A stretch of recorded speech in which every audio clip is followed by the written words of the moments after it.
The Galactic Council chamber aboard Unity Station had witnessed many historic moments in its 3,000 years of operation, but few as solemn as this. The circular amphitheater, large enough to hold representatives from all 47 member species, fell into absolute silence as High Arbiter Quellen of the Exthari Communion rose to deliver the verdict. His crystalline form refracted the chamber's soft lighting into rainbow patterns across the polished floors, a beauty that seemed grotesque given the gravity of the moment. Ambassador Alina Kowalski sat in the human delegation's gallery, her hands gripped so tightly in her lap that her knuckles had gone white. She had been Earth's representative to the Council for 8 years, and in that time she had witnessed bureaucratic inefficiency, political maneuvering, and occasional injustice. But nothing had prepared her for this. Below, in the defendant's circle, stood Myrth Kalan, his iridescent scales shifting through muted grays and deep blues, colors that the human xenopsychology briefings had taught her meant profound sorrow and acceptance. He was the eldest of the Velaris High Council, chosen to represent his entire species in these proceedings. At 140 standard years old, he had lived through his people's first contact with the galaxy, their joyous admission to the Council, and now, their condemnation. Quellen's voice resonated through the chamber with harmonic precision. There was no malice in it, only the cold certainty of institutional authority. The Velaris species, he proclaimed, had been found collectively responsible for the plague that had swept through the Kepler trade hub 50 years prior. Though the contamination had been accidental, the result of an exploration vessel unknowingly breaching a quarantine zone, the consequences had been catastrophic. 3.7 million beings across 12 species had perished before the pathogen was contained. Alina had read the trial records obsessively over the past 3 years. The Velaris government had immediately accepted full responsibility. They had offered every resource they possessed toward reparations. They had implemented quarantine protocols so strict that no Velaris had left their home system in half a century. Their scientists had worked tirelessly with council medical teams to ensure the pathogen was fully eradicated. By any reasonable measure, they had done everything possible to atone for a tragic accident. It wasn't enough. The Threk Dominion had lost more citizens than any other species, nearly 2 million. Their representative, a massive quadruped whose chitin armor bore the scars of ancient clan wars, had demanded absolute justice. Other species, some who had lost only a handful of citizens, had joined the call. Political alliances shifted.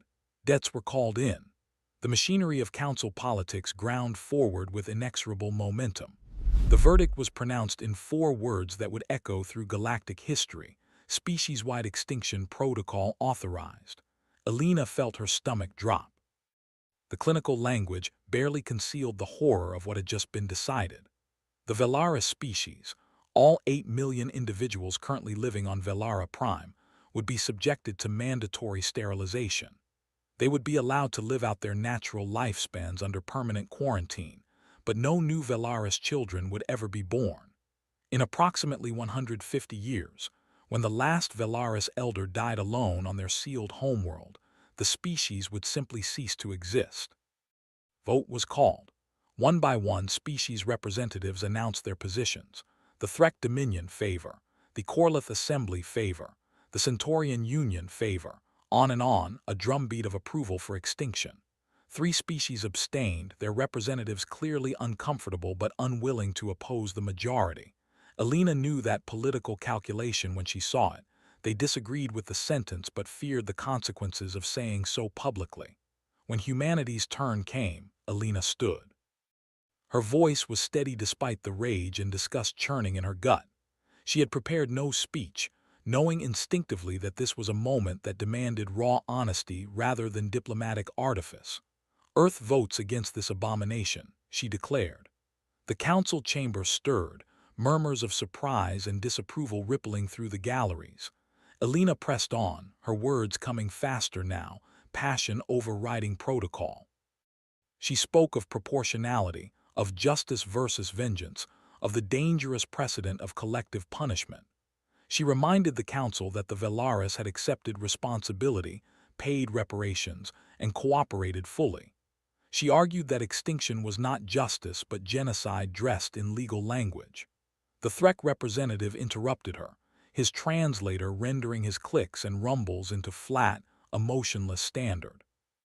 The humans, he said, were demonstrating once again why Deathworlders could never truly understand civilization. They were ruled by emotion rather than logic, by sentiment rather than the greater good. The decision had been made after careful deliberation. The matter was closed. Alina wanted to scream at them, to rage against the casual cruelty of species who called themselves civilized while condemning millions to extinction for an accident.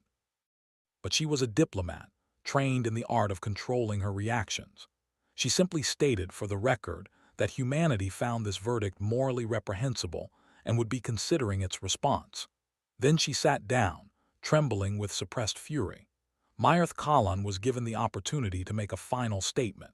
He stood with the quiet dignity that seemed inherent to his species, his scales now shifting to soft golds and whites, colors that human researchers believed indicated grace and peace. He thanked the council for allowing his people 50 years of continued existence since the plague. He asked only that the Velaris cultural archives, their art and music and literature, be preserved in the Galactic Library so that future generations might remember that his people had existed, had loved, had contributed beauty to the universe. He did not beg. He did not weep. He simply bowed deeply to the assembled council and returned to his seat. The session was adjourned. As the chamber emptied, Alina remained in her seat, watching Myrth Kalan being led away by council security. He moved slowly, as if each step required enormous effort. She wondered what it felt like to carry the weight of being your species' last generation. The journey back to Earth took 3 weeks through the relay network. Alina spent most of that time in her quarters, reviewing every scrap of information about the Velaris she could access. She learned that their civilization was nearly 4,000 years old, built on principles of empathy and emotional connection that seemed almost alien compared to humanity's more aggressive and competitive nature. Their art was considered among the most beautiful in the galaxy, sculptures and paintings that seemed to capture emotion in physical form, music that could make even the most stoic beings weep. She learned that Velaris mating bonds were profound and lifelong, that they grieved their dead for years, that they had never waged war in their entire recorded history. They were gentle, peaceful, utterly unsuited for the cruel calculus that had just condemned them. She also learned that their homeworld, Velara Prime, was a place of stunning beauty, bioluminescent forests, singing crystal caves, oceans that glowed with phosphorescent life. A world that would soon become a tomb, sealed and silent, preserving a civilization that would never return. By the time her ship reached Earth, Alina had made her decision. She had to try. The emergency session of the Security Council convened in Geneva, humanity's political capital since the unification. Secretary General Marcus Ibarra presided, a career diplomat known for his pragmatism and caution. Around the table sat the other key figures in Earth's government: Admiral James Cosey, commanding humanity's defense fleets, Minister of External Affairs Priya Ramachandran, and a dozen others representing Earth's various regional alliances and colony worlds. Alina presented her proposal bluntly. Under Article 47 of the Galactic Council Charter, any member species could grant asylum and citizenship to individuals from other species. Such individuals would then fall under the legal protection of their adopted species. If Earth offered citizenship to the Velaris, all 8 million of them, they would become human under galactic law.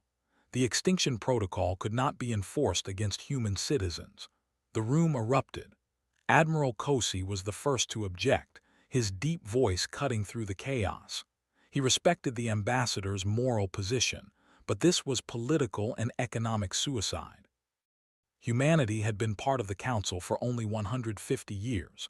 They were still viewed with suspicion by the older species, still considered aggressive and unpredictable. Open defiance of a Council verdict could lead to sanctions, trade embargoes, or worse, And where would Earth even put 8 million refugees? The economic burden alone could destabilize human colonies still in their infancy. Minister Ramachandran added her concerns. The Velaris had a biological vulnerability to certain pathogens that humanity might unknowingly carry. The medical challenges of integration could be insurmountable. And what about public opinion? Humans were still recovering from the economic disruptions of the Rigel colony collapse. Would they accept the massive cost of resettling an entire alien species? Alina listened to every objection, her expression neutral.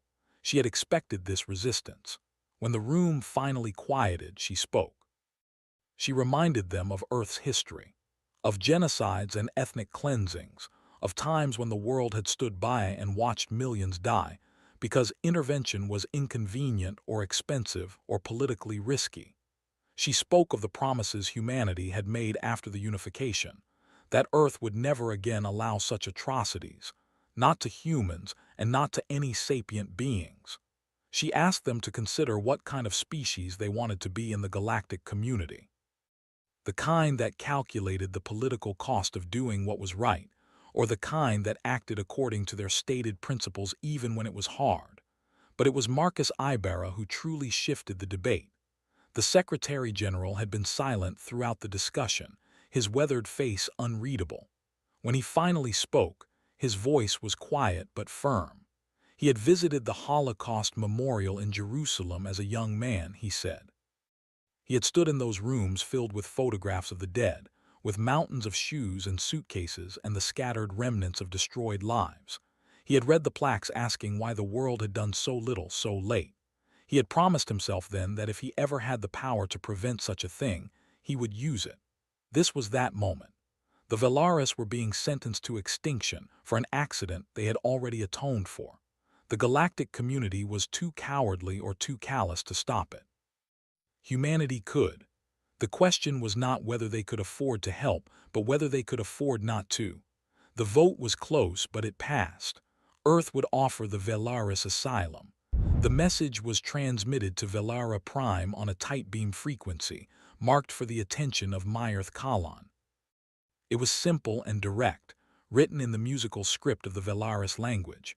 To the Velaris people, the government of Earth and her colonies hereby offers immediate asylum and full citizenship to any and all Velaris who wish to accept. You will be welcomed on our worlds as equals, with all the rights and protections that entails. We cannot restore what has been taken from you, but we can offer you a future. The choice is yours. On Velara Prime, the message arrived during what the Velaris calculated as evening, when the bioluminescent forests began their nightly glow and families gathered for the traditional sharing of emotions, a practice where Velaris would sit together and allow their scales to shift freely, expressing feelings too deep for words. Myrth Kalan read the message 3 times, certain he had misunderstood. The humans, those strange and frightening Deathworlders who had voted alone against the extinction, were offering to take all of them. It seemed impossible. It seemed like a trap. But what choice did they have? Accept an uncertain future with an alien species, or face certain extinction with dignity on their own world? The debate that consumed Velara Prime over the following weeks was agonizing. The Velaris had always been cautious, preferring contemplation to action. Now they had to make the most consequential decision in their history with incomplete information and almost no time. Many argued for refusal. They should die as Velaris on their own world rather than live as refugees on alien planets. Their culture, their connection to Velara Prime's unique ecosystem, their way of life, all of it would be lost anyway. Better a dignified extinction than a slow dissolution into human society. Others saw the offer as their only hope. Children deserved the chance to grow up, to fall in love, to create art and music and beauty. The Velaris could survive as a species if they were willing to adapt. Their culture might change, but it would continue. Myrth Kalan listened to all sides, feeling the weight of leadership more heavily than ever. He knew that whatever decision was made, he would be remembered as either the one who saved the Velaris or the one who condemned them to an alien existence. He requested a meeting with the humans. If this offer was genuine, he needed to see Earth with his own eyes. The human government agreed immediately. A delegation of 20 Velaris, led by Myrth, made the journey to Earth aboard a human diplomatic vessel. The Velaris spent the entire journey terrified.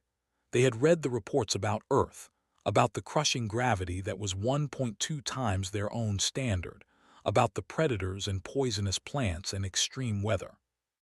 They had seen images of humans, tall, heavy-boned, with binocular predator eyes and an unnerving tendency to show their teeth when experiencing positive emotions.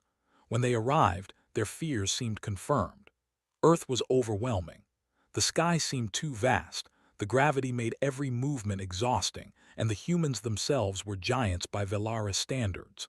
Even human children were larger and stronger than adult Velaris. But they also saw something unexpected. In Geneva, thousands of humans had gathered to welcome them. There were no protests, no angry signs, just curious faces and cautiously friendly gestures. The humans had prepared a habitat dome with adjustable gravity and climate controls, designed to make the Velaris comfortable while they conducted their evaluation. Over the next week, the Velaris delegation toured human cities and colonies. They visited the welcome centers being constructed, where human engineers had painstakingly researched Velaris environmental needs to create suitable living spaces. They met with human xenobiologists who had already begun developing medical protocols to address the pathogen vulnerabilities. They attended town halls where human citizens, despite clearly struggling with economic concerns of their own, voted to support the refugee resettlement. It was in Tokyo that Myrth met Kenji Yamamoto, a 90-year-old human who had volunteered to host Velaris refugees in his family's compound. Through a translator, the old man told his story. His grandparents had been American citizens of Japanese descent, imprisoned during Earth's Second World War simply because of their ancestry. They had lost everything: their home, their business, their dignity.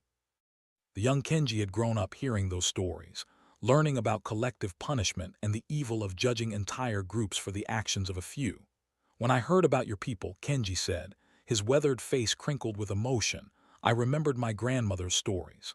The world decided your people did not deserve to exist. We cannot let that happen again. Not while we can stop it." Myrth's scales shifted through patterns of grief and gratitude so rapidly that the translator had trouble keeping up. This was not a perfect solution. Earth was not Velara Prime. Humans were not Velaris. But there was genuine compassion here, a willingness to help that the supposedly civilized species of the Council had lacked. The delegation returned to Velara Prime with their recommendation: accept the offer. The Velaris would leave their homeworld and begin again among the humans. The announcement sent shockwaves through the Galactic Council. The Threk Dominion representative demanded an emergency session. When it convened, he formally accused humanity of violating the spirit of the Extinction Protocol and demanded that the offer be rescinded. Elena stood before the council once more, but this time she was not alone. Behind her stood Admiral Kosi in full military dress, a deliberate signal that Earth was prepared to back its offer with force if necessary. Her statement was brief. The Velaris have committed no crime under human law. They are welcome on our worlds as full citizens with all the rights and protections that entails. The offer stands, and it is not subject to council approval. If any species attempts to interfere with the relocation or harms the Velaris under human protection, it will be considered an act of war against humanity. The chamber erupted into chaos.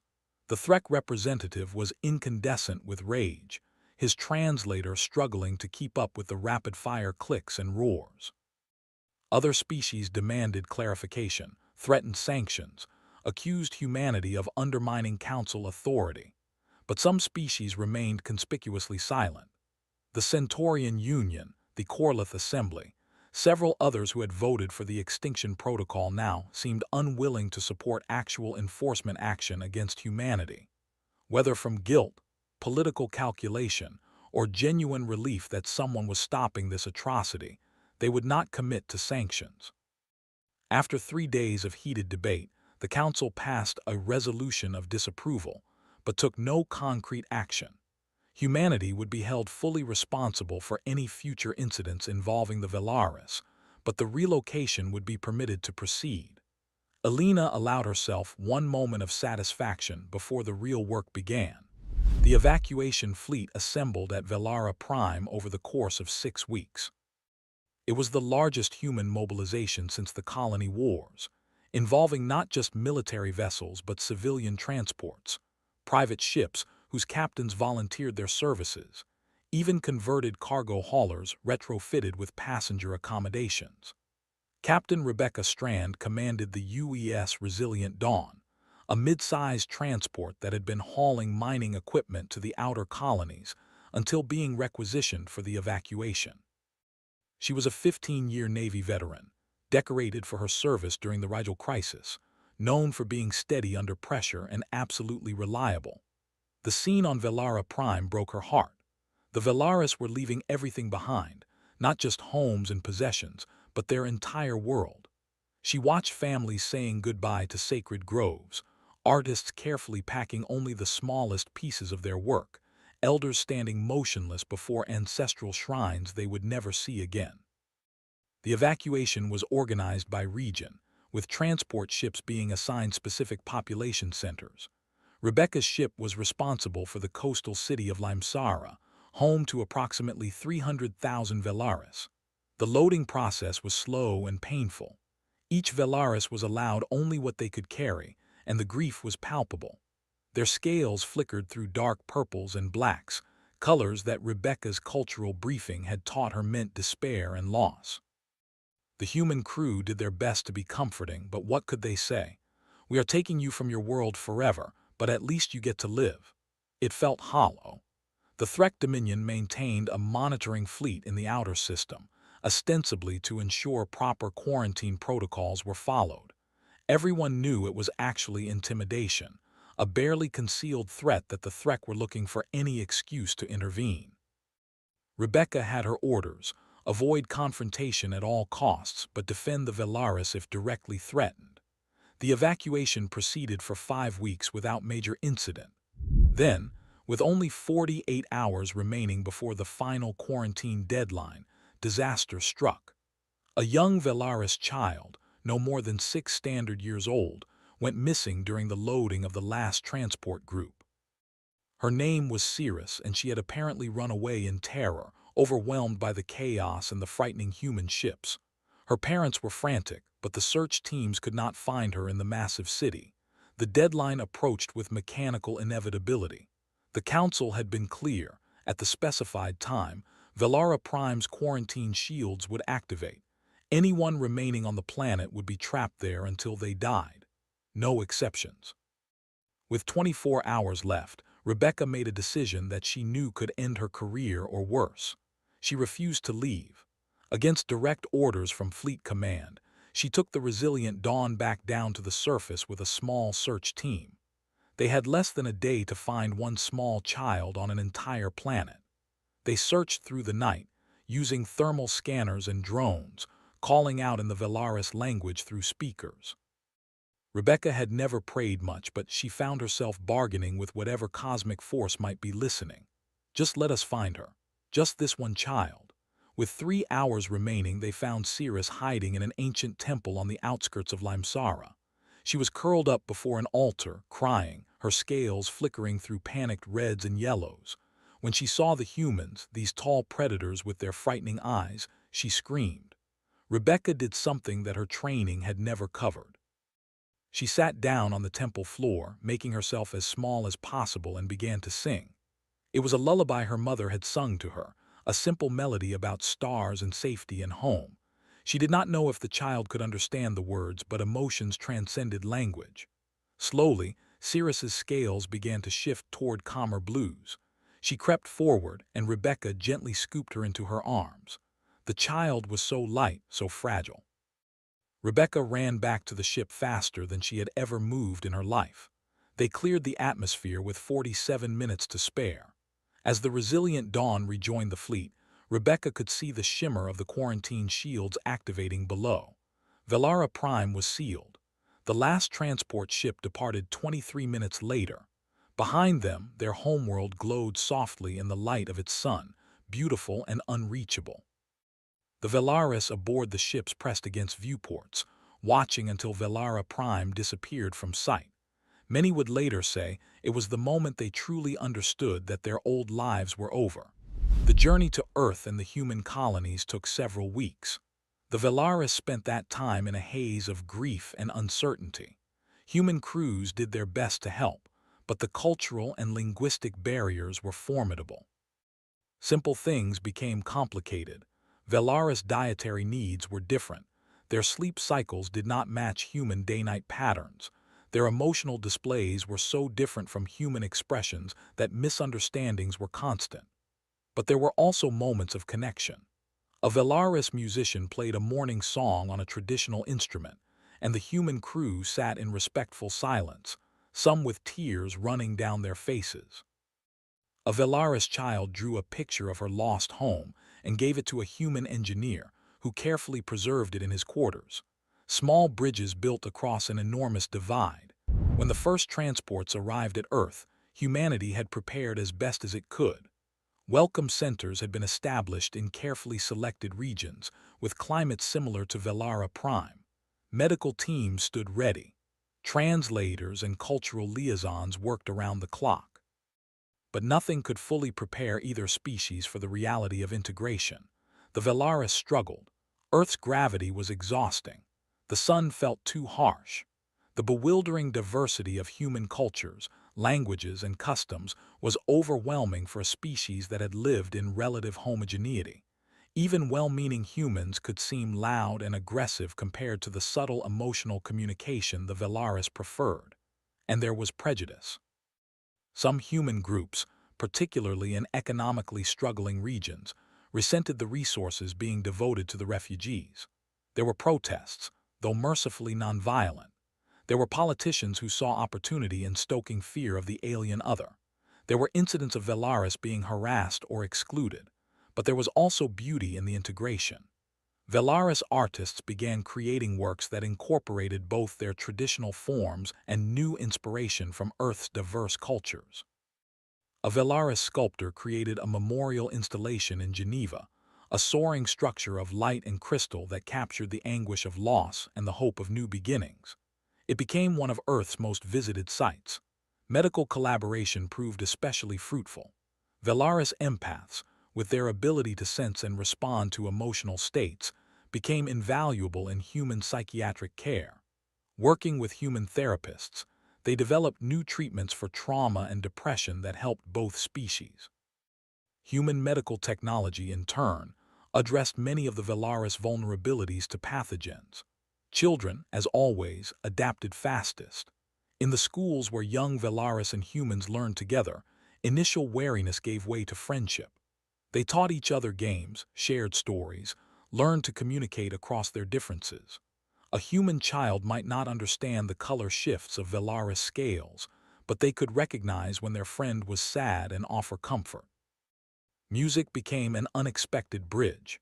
Velaris musical traditions, based on complex harmonics and emotional resonance, merged with human musical forms to create entirely new genres. The first collaboration between a Velaris composer and a human orchestra produced a symphony that left audiences of both species weeping. It was called The Journey, and it told the story of loss, fear, hope, and the fragile beauty of beginning again. A year after the evacuation, Myrth Kalan requested a private meeting with Secretary-General Ibarra. The old Velaris had settled in New Zealand, in a habitat complex overlooking the ocean. His scales were calmer now, shifting through gentle greens and golds, but the weight of everything that had happened still showed in his movements. The question he asked was simple but profound. Why did you risk everything for us when no one else would? Marcus Ibarra was silent for a long moment, looking out at the Pacific Ocean rolling endlessly toward the shore. Then he told Myrth about Earth's history, about the genocides and ethnic cleansings that had scarred humanity's past, about the times when the world had stood by and done nothing while millions died, about the promises made after the unification, that humanity would strive to be better, to act according to their ideals even when it was difficult. Someone once said that the measure of civilization is not how you treat the powerful, but how you treat the powerless, Marcus said quietly. The council failed that test. We could not let it stand. And perhaps, if we are honest, we also needed to prove something to ourselves, that we had learned from our mistakes, that we could be the species we claimed to be. Meyerth's scales shifted to soft platinum, gratitude deep and abiding. He bowed in the Velaris fashion, a gesture that conveyed more than words could. The integration continued year by year. There were setbacks and challenges, moments when the whole endeavor seemed impossibly difficult. But slowly, the Velaris found their place in human society. They were not just refugees anymore, but citizens, neighbors, colleagues, friends. They opened restaurants serving traditional Velaris cuisine adapted with Earth ingredients. They started schools teaching their art and music. They married humans, blending families and creating something neither species had seen before. The Velaris population began to grow again. After the sterilization protocol was safely reversed by human medical technology, Velaris children were born on Earth and the colonies, the first new generation in 50 years. These children would never see Velara Prime, would grow up speaking human languages alongside their ancestral tongue, would be shaped by both Velaris and human cultures. They were something new, neither purely one nor the other but themselves. 5 years after the Exodus, the galaxy faced a new crisis. A pandemic broke out on the colony worlds of the Centaurian Union, spreading with terrifying speed. The pathogen was unlike anything the Council's medical resources had encountered, and it was not contained to one species. Within months, multiple worlds were under quarantine, and the death toll was climbing into the millions. The Centaurian Union, pride wounded but desperate, requested assistance from all Council members. Earth responded immediately, sending medical teams and research vessels. And with them came an unexpected asset: Velaris scientists who had spent the last 5 years working with human researchers, combining their species' deep understanding of pathogens with humanity's aggressive medical technology. The breakthrough came from a joint human-Velaris research team working on Luna. They developed a treatment protocol that combined Velaris immunological knowledge with human gene therapy techniques. It was not a cure, but it was effective enough to stop the pandemic's spread and save most of those infected. The treatment was distributed freely to all affected worlds. Earth asked for no compensation, no political concessions. The medicine was provided as a humanitarian gesture because saving lives mattered more than politics. The impact on galactic opinion was profound. Species that had criticized humanity's decision to shelter the Velaris now saw the fruits of that choice. The Threk Dominion representative, in a closed session that was nonetheless leaked to the galactic media, quietly admitted that perhaps the Extinction Protocol had been an error. It was not a formal apology, but from the proud Threk, it was as close as anyone could expect. 2 years later, the Galactic Council passed what became known as the Velaris Resolution. It formally acknowledged that the Extinction Protocol had been unjust and disproportionate. It established new guidelines for collective punishment, requiring overwhelming evidence of intentional harm before such extreme measures could be considered. And it officially thanked humanity for their intervention, recognizing that Earth's actions had prevented a grave injustice. Alina Kowalski, now retired from diplomatic service, watched the council session from her home in Mexico City. She felt no vindication, no sense of triumph. The Velaris had paid an enormous price for the galaxy's cruelty. They had lost their homeworld, lost their independence, lost so much of what made them who they were. That could never be undone. But they had gained a future. That had to be enough. 20 years after the Exodus, the anniversary was marked on every human world and colony. The date had become a holiday, Sanctuary Day, when both humans and Velaris gathered to remember the journey and celebrate the community they had built together. In Geneva, at the memorial installation that had become the symbol of the Velaris integration, thousands gathered. Meyerth Kalan, now ancient even by Velaris standards, stood before the assembled crowd. His scales shifted through every color of emotion: sorrow for what was lost, gratitude for what was found, hope for what would come.